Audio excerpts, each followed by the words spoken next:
Hello chess fans, this is Rick from Chess to Progress with a new series, Checkmate in 2 moves. It was a reader, Joel, who gave me this idea. And I will show you the problem that he sent me at the end of this video. There's two things about Checkmate in 2 moves, compositions. It will make you a better chess player by analyzing these positions and finding how the pieces work together so you can give checkmate in 2 moves. And it's also part of the artistic side of chess. Some of these positions, some of these compositions are very beautiful. This one is a very simple example to start off with. White to play and checkmate on the second move. If you want to look for yourself, then you'll have to put the video on hold each time. I will give the solution. And the solution here is rook b7 to d7. And why is that so strong? Well, the problem is that black has to make a move. If black could pass, not make a move, there would not be a checkmate. But black has to move, and that way he weakens his position and there will be a checkmate. The king only has one move, king b8, but then rook d8 is checkmate. So king moves don't work.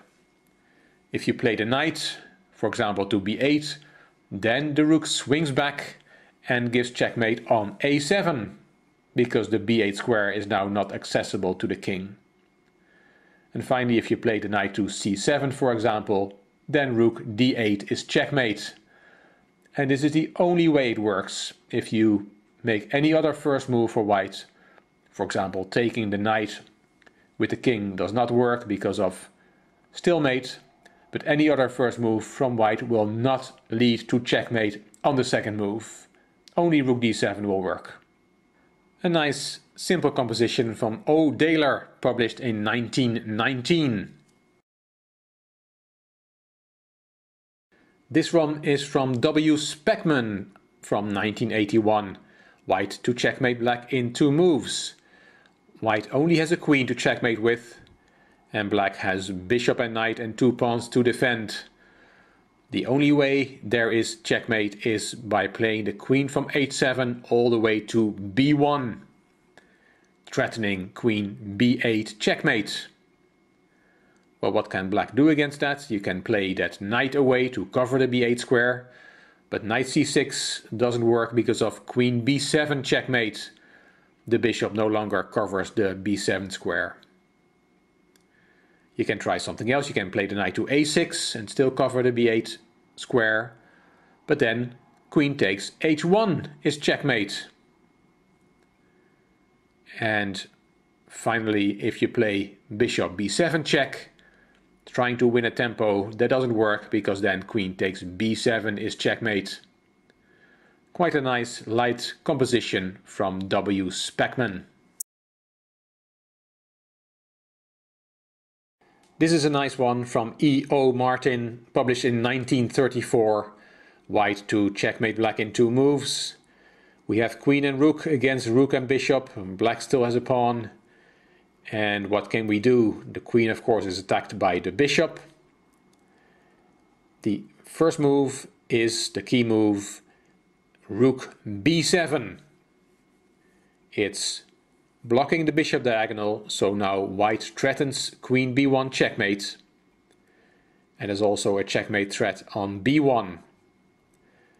And whatever black does, for example, if you take with the bishop to keep the h1 square protected, then there is queen b1 checkmate because the rook is no longer protecting the b1 square. If you take with the rook, rook takes b7, then queen h1 is checkmate because the bishop is no longer covering the h1 square. But it looks like you can play rook e8 instead, pinning the white queen. But then the rook does the business. Rook b1 is checkmate. Moving the king doesn't work either. King d1, there is queen b1 checkmate, and king f1, there is queen h1 checkmate. There's always a checkmate on either b1 or h1. Not too difficult. Hope you were able to solve this one. The last example is from Joel, a viewer of this channel. He said he got this position from a comic book on gambling. it's white to checkmate black on the second move, and this one is quite difficult. You may want to have a go, and again zugzwang is the issue. The key move is not easy to find at all. It is rook h2 to h1, a little rook move. One of the ideas behind it is that it frees up the h2 square for the queen. But above all, it is a tempo move, just a move to force black to make a move, and that will weaken its position. There's a lot of different variations. I'll give you a few, and you can find the others for yourself.